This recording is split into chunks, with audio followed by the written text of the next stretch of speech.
श्रीमद्भागवत महापुराण तृतीय स्कंद अध्याय 3 भगवान की अन्य लीला चरित्रों का वर्णन। उद्धव जी कहते हैं, इसके बाद श्री कृष्ण अपने माता पिता देवकी वसुदेव को सुख पहुंचाने की इच्छा से बलदेव जी के साथ मथुरा पधारे और उन्होंने शत्रु समुदाय के स्वामी कंस को ऊंचे सिंहासन से नीचे पटक कर तथा उसके प्राण लेकर उसकी लाश को बड़े जोर से पृथ्वी पर घसीटा। सांदीपनी मुनि के द्वारा एक बार उच्चारण किए हुए सांगोपांग वेद का अध्ययन करके दक्षिणा स्वरूप उनके मरे हुए पुत्र को पंचजन नामक राक्षस के पेट से लाकर दे दिया। भीष्मक नंदिनी रुक्मिणी के सौंदर्य से अथवा रुक्मी के बुलाने से जो शिशुपाल और उसके सहायक वहां आए हुए थे, उनके सिर पर पैर रखकर गांधर्व विधि के द्वारा विवाह करने के लिए अपनी नित्य संगनी रुक्मिणी जी को वैसे ही हर लाए जैसे गरुड़ अमृत कलश को ले आए थे। स्वयंवर में 7 बिना नथे हुए बैलों को नाथ कर नागन जीती सत्या से विवाह किया। इस प्रकार मानभंग हो जाने पर मूर्ख राजाओं ने शस्त्र उठाकर राजकुमारी को छीनना चाहा। तब भगवान श्री कृष्ण ने स्वयं बिना घायल हुए अपने शस्त्रों से उन्हें मार डाला।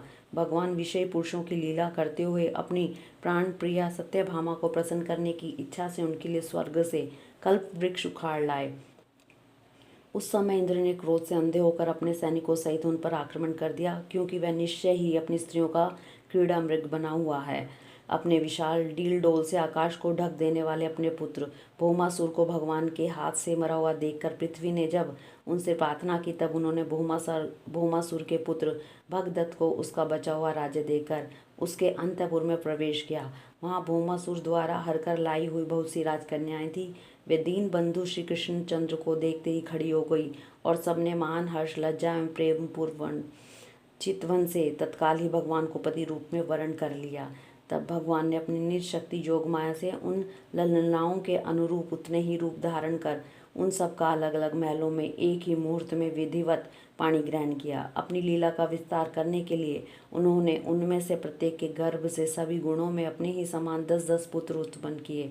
जब काल यवन जरासंध और शालव आदि ने अपनी सेनाओं से मथुरा और द्वारकापुरी को घेरा था, तब भगवान ने निज जनों को अपनी अलौकिक शक्ति देकर उन्हें स्वयं मरवाया था। शंभ, द्विबिंद, बाणासुर, मुर, बल्लभ तथा दंतवक्त्र आदि अन्य योद्धाओं में से भी किसी को भी उन्होंने स्वयं मारा था और किसी को दूसरों से मरवाया। इसके बाद उन्होंने आप के भाई धृतराष्ट्र और पांडु के पुत्रों का पक्ष लेकर आए हुए राजों का संहार किया, जिनके सेना सहित कुरुक्षेत्र में पहुंचने पर पृथ्वी डगमगाने लगी थी। कर्ण, दुशासन और शकुनि की खोटी सलाह से जिनकी आयु और श्री दोनों नष्ट हो चुकी थी तथा भीम से इनकी गदा से जिसकी जांग टूट चुकी थी, उस दुर्योधन को अपने साथियों के सहित पृथ्वी पर पड़ा देखकर भी उन्हें प्रसन्नता न हुई। वे सोचने लगी, यदि द्रोण, भीष्म, अर्जुन और भीमसेन के द्वारा इस 18 अक्षौहिणी सेना का विपुल संहार हो भी गया तो इससे पृथ्वी का कितना भार हल्का हुआ। अभी तो मेरे अंश रूप प्रद्युम्न आदि के बल से बड़े हुए यादवों का दुस्सह दल बना ही हुआ है। जब ये मधुपान से मतवाले हो लाल लाल आंखें करके आपस में लड़ने लगेंगे, तब इनका विनाश होगा। इसके सिवा और कोई उपाय नहीं है। असल में मेरे संकल्प करने से ये स्वयं ही अंतर्ध्यान हो जाएंगे। यूँ सोचकर भगवान ने युधिष्ठिर को अपनी पैतृक राजगद्दी पर बिठाया और अपने सभी सगे संबंधियों को सत्पुरुषों का मार्ग दिखाकर आनंदित किया।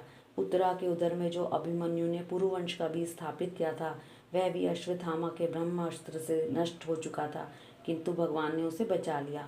उन्होंने धर्मराज युधिष्ठिर से 3 अश्वमेध यज्ञ करवाए और वे भी भगवान श्री कृष्ण के अनुगामी होकर अपने छोटे भाइयों से सहायता से पृथ्वी की रक्षा करते हुए बड़े आनंद से रहने लगे।